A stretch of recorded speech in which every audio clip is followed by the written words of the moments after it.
Los muertos del 85. Me llamo Andrés, vivo en una colonia que se llama Barrancas de Guadalupe. Aquí, antes, había precisamente una barranca. Los camiones recogían los escombros de las estructuras que se cayeron durante el terremoto de 1985 y venían hasta el barranco a verter todo. Pero no solo llegaban escombros, también llegaban pedazos de cuerpos que habían perdido los sobrevivientes. Y lo peor de todo es que también llegaban cuerpos enteros. Los traían porque esos cuerpos habían quedado prensados entre los escombros y el gobierno decidió que era mejor tirarlos en ese barranco que invertir tiempo y recursos en sacarlos para entregarlos a las familias.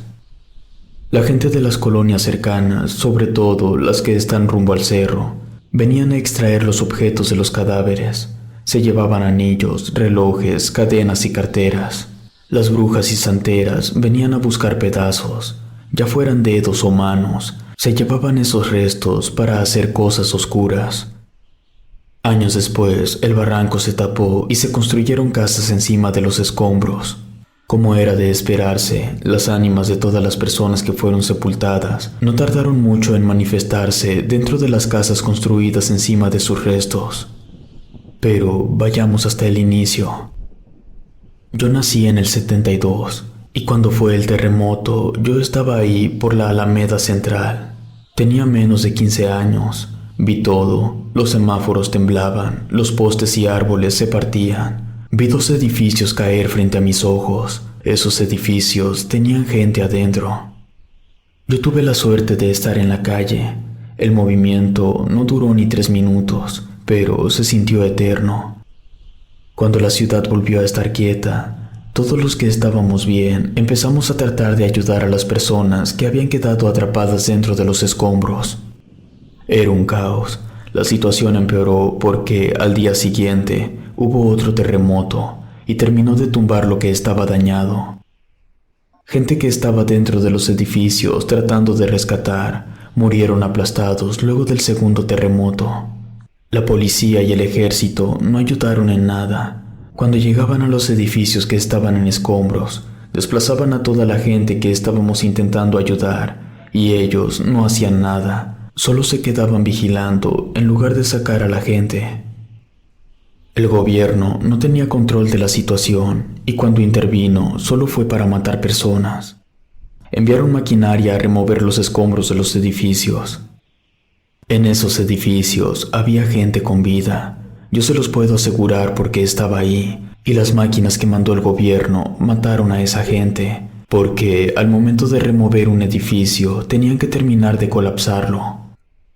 Miguel de la Madrid era un incompetente, y lo demostró en la forma tan mediocre que actuó durante los días posteriores al terremoto. Muchos países quisieron enviar cantidades fuertes de dinero para que se utilizara en los rescates y reconstrucción, y el presidente no aceptó nada. Dijo que México tenía los suficientes recursos. Las televisoras controladas por el gobierno armaron un circo con un supuesto niño atrapado, Monchito.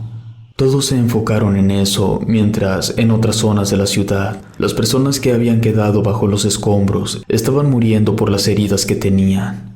El edificio de departamentos donde yo vivía con mi hermano mayor se cayó, así que me quedé sin casa y sin hermano porque murió aplastado.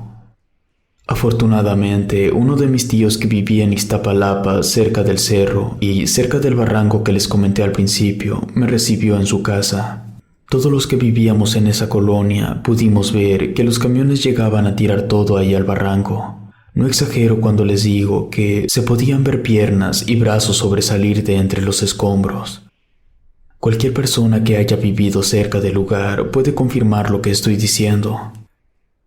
Por cosas del destino, años después, conocí a la que se convertiría en mi esposa y vivía precisamente en una de las casas que se habían construido donde antes estaba el barranco.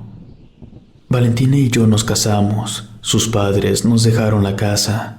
Ellos se fueron a otra propiedad que tenían en Guanajuato, y mi esposa y yo nos quedamos a vivir en Barrancas de Guadalupe. En mi casa se escuchan ruidos a cada rato, a tal punto que es imposible concentrarse. Yo no puedo hacer mis cosas sin que los ruidos me estén interrumpiendo cada 5 minutos. Es por eso que uso audífonos prácticamente todo el tiempo cuando estoy en casa. Todavía recuerdo el día que comenzaron las manifestaciones. Lo que tengo en claro porque fue durante una pequeña posada que hice en la casa. Estábamos comiendo unas tostadas en el comedor, cuando, de pronto, uno de los imanes que teníamos pegados en el refri salió volando desde la cocina, atravesó el comedor y llegó a la sala. Todos los que estábamos presentes volteamos a vernos con cara de confusión y sorpresa. Una semana después, mi mujer y yo estábamos en la sala viendo una película. La televisión la teníamos al lado del nacimiento. Acababa de pasar la Navidad. De pronto pude ver cómo uno de los Reyes Magos, que eran de cerámica, comenzó a girar su cabeza hacia donde estaba yo. Entonces, debido a que el material no es flexible, le reventó la cabeza. Volaron pedazos de cerámica por toda la sala. Eso nos asustó bastante. Pasaron los días y ocurrió otra cosa. Yo estaba lavando vasijas. Ahí hay una ventana que tiene vista al patio. Pude ver que una muchacha atravesó la pared del patio del vecino, cruzó mi patio y atravesó hacia la pared del otro vecino. Ella traía un vestido de flores. A finales del mes de enero, una madrugada, yo salí del cuarto. Me dio sed y fui a servirme un poco de agua. Casi me dio un infarto cuando vi la sombra de una persona que estaba sentada en una silla. Me detuve. Pensé que un ladrón se había metido a la casa. Estaba cerca del apagador del foco. En cuanto encendí la luz, la silueta desapareció. No había nada ahí. La noche siguiente, durante la cena, lo estuve platicando con mi esposa. Ya eran varias cosas extrañas que nos habían pasado. Mi mujer me preguntó si yo tenía alguna idea de por qué estaba pasando eso en la casa. Yo le pregunté si ella no sabía la historia de la colonia. Me respondió que no. Le conté lo de la barranca, los escombros y los cuerpos. Para mí, esa era la explicación más obvia. Con el pasar de los meses, las cosas paranormales fueron en aumento. Por ejemplo, un domingo, mi mujer y yo estábamos comiendo unas enmoladas. Pudimos escuchar la voz de un niño. Venía del cuarto. Esa voz le estaba hablando a su mamá. Nosotros no tenemos hijos. Mi esposa y yo nos quedamos quietos, viéndonos sin hacer ningún ruido. La voz se siguió escuchando. Me levanté y caminé hasta el cuarto. Tomé aire y abrí la puerta de golpe. No había nadie dentro del cuarto. En el mes de julio hubo una semana en la que, durante 5 días, estuvieron escuchándose aplausos y voces. Sonaban 3 aplausos y luego se escuchaba la voz de una mujer. A los 5 días ocurrió todo exactamente a la misma hora, entre 7:15 y 7:20 de la mañana. Tomamos la decisión de pedir la ayuda a un sacerdote. Fuimos a la parroquia de San Juan Bautista. Le explicamos al padre lo que estaba pasando. Nos preguntó si habíamos bendecido la casa antes de habitarla. Yo no sabía eso porque mi mujer era la que vivía ahí, pero ella dijo que sí, que sus padres habían hecho eso. El cura nos preguntó si había alguna situación especial de la que él tuviera que estar enterado antes de ir a la casa. Le dijimos que nuestra casa, al igual que otras, estaba construida sobre cadáveres del terremoto del 85. Fue y rezó por el descanso de los que estaban enterrados debajo de nuestros pies. Cuando terminó, nos aclaró que la oración solo serviría para las ánimas que estaban conscientes de que habían muerto. Pero nos dijo que aquellos que pensaran que aún estaban vivos no saldrían de nuestro hogar. Pasaron los meses y llegó una vez más la Navidad. No habíamos tenido tantas manifestaciones y las que seguían ocurriendo no eran tan fuertes. Invitamos a mi tío y a los padres de mi esposa para cenar en nuestra casa en Navidad. Empezamos temprano con botanas desde las 8 de la noche. Cenamos a las 12 y después empezamos con el karaoke. A eso de las 2 de la mañana salí al patio al frente de la casa para fumarme un cigarro. A 2 casas de la mía vi a un hombre parado de espaldas bebiendo algo. No traía camisa y andaba en chanclas. Nunca lo había visto antes y no había llegado a ningún vecino en los últimos meses. Hablé un poco fuerte y lo saludé. No me respondió. Yo seguí con mi cigarro. En un momento el señor volteó su mirada hacia arriba. Lo hizo muy rápido y gritó. Incluso yo volteé porque pensé que algo iba a caer, pero no había nada. Cuando bajé la mirada, el señor ya no estaba. Apagué el cigarro y entré a la casa. Pasaron 9 meses en relativa calma, hasta que en una ocasión la mesa y 6 sillas empezaron a moverse mucho. Por un momento creímos que estaba temblando, pero ninguna otra cosa se movía. El movimiento era tan brusco que 2 sillas terminaron en el suelo y la mesa, de tanto moverse, casi llegó hasta el baño.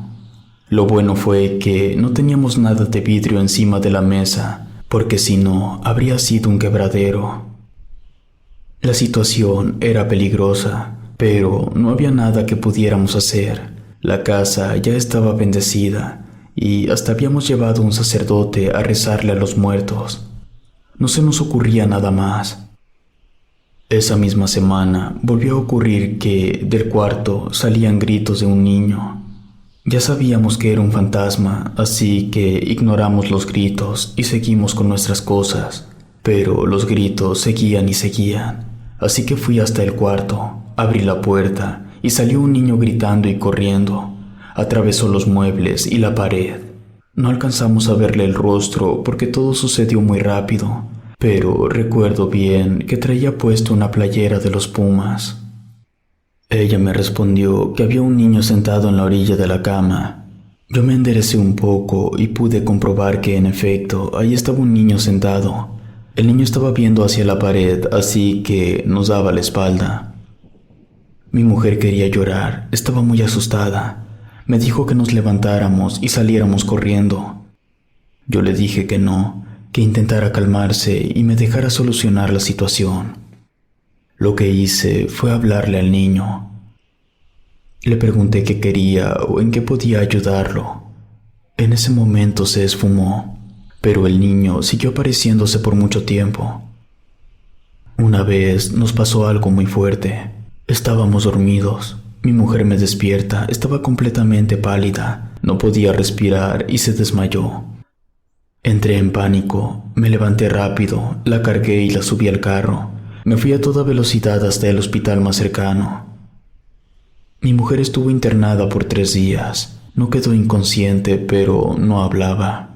Cuando se recuperó, me dijo que no quería regresar a la casa. Seguía muy asustada. Así que nos fuimos a casa de sus padres en Guanajuato. No quiso llegar ni por ropa ni nada. Del hospital nos fuimos a cargar gasolina y de ahí directo a Guanajuato. En el trayecto le pregunté a mi mujer qué era lo que había pasado. Ella me contó que estaba durmiendo normal cuando, de pronto, sintió que a alguien le movió el brazo. No hizo caso al principio, pero le volvieron a mover el brazo, así que abrió los ojos y vio al niño parado frente a ella. Su cara estaba completamente desfigurada, la nariz partida, quijada expuesta y un ojo salido. Ella se quedó petrificada. El niño volvió a mover su brazo y le hizo una pregunta. ¿Tú sabes a qué horas viene mi mamá?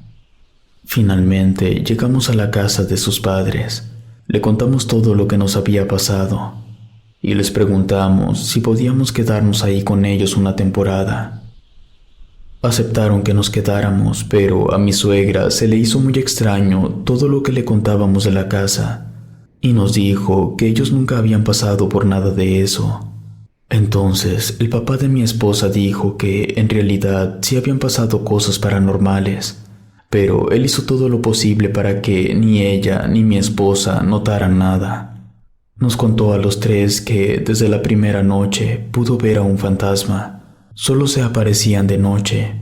También dijo que había llevado un gato a la casa precisamente por las cosas raras que ocurrían. Así, cada que escucharan algún ruido fuera de lugar, asumieran que se trataba del gato.